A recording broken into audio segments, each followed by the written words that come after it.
Oke, assalamualaikum warahmatullahi wabarakatuh.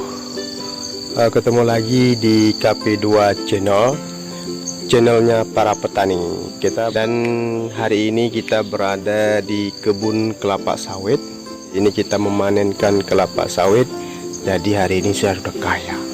Boleh sombong amat. Maka sebelumnya yang saya paparkan hari ini adalah cara memanenkan kelapa sawit yang benar. Jangan sampai kita habis memanenkan kelapa sawit, pelepah dari kelapa sawit itu jangan ditinggalkan di bawah pohon kelapa sawit, supaya kebun kelapa sawit ini menjadi bersih.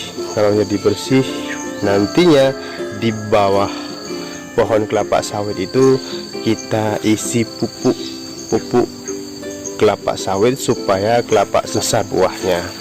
Maka dengan cara inilah kita melakukan cara memanen kelapa sawit.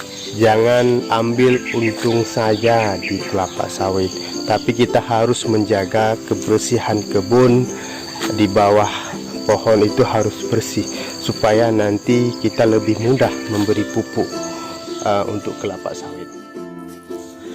Cara panen tanaman kelapa sawit yang baik dan benar adalah tanaman yang setiap tahap pengolahannya harus dilakukan dengan baik dan benar. Tak hanya tentang pemilihan bibit unggul sebagai tahap awal pengelola perkebunan ini, tapi cara panen yang baik dan benar ternyata juga ada langkah-langkahnya. Tidak sembarangan mengambil tandan dan buah yang ada di pohon. Tak juga semudah melihat fisik buah yang sudah oranye, kemerahan.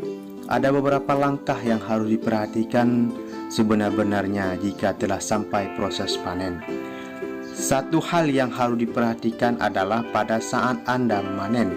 Adapun tahapan yang dilakukan adalah sebagai berikut. Yang pertama, memelihatkan piringan apakah terdapat berondolan yang jatuh.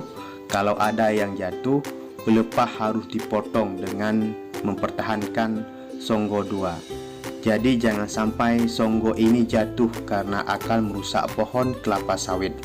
Yang kedua, melakukan pemotongan buah dengan standarisasi yang tepat, tidak seperti menebang pohon lainnya. Ada standarisasi yang harus diikuti pada saat melakukan proses pemotongan buah-buah yang akan diolah. Jika Anda belum paham, sebaiknya berikanlah tugas ini kepada yang ahli. 3. Setelah buah terpotong jatuh di piringan, tangkai buah sawit dipotong sampai kandas. Semua sisinya harus dipotong sampai sehabis-habisnya. Jangan sampai ada buah yang tersisa. Yang keempat, pengumpulan tandan buah segar di piringan. Nah, di sini dikumpulkan di semua sebelum selanjutnya memasuki proses lain dan dibawa ke tempat pengampungan sebelum dijadikan minyak mentah yang berfungsi menjadi banyak bahan baku masyarakat. Yang kelima, pemotongan buah ke pohon selanjutnya. Setelah pohon yang satu selesai dipotong buahnya, maka Anda bisa melanjutkan panen ke pohon selanjutnya dengan metode dan langkah yang sama seperti yang tersebut sebelumnya, dan terus lanjut seperti itu sehingga semua pohon selesai diambil buahnya. Lakukan secara teratur dan jangan sampai meninggal satu pohon pun. Yang keenam, pelansiran seluruh buah yang ada di piringan ke tempat pengampungan hasil agar buah dapat langsung diangkut ke pabrik kelapa sawit, agar pengolahannya tidak berhenti dan mengalami kerugian. Segera mungkin hasil panen kelapa sawit harus dipindahkan ke tempat penampungan.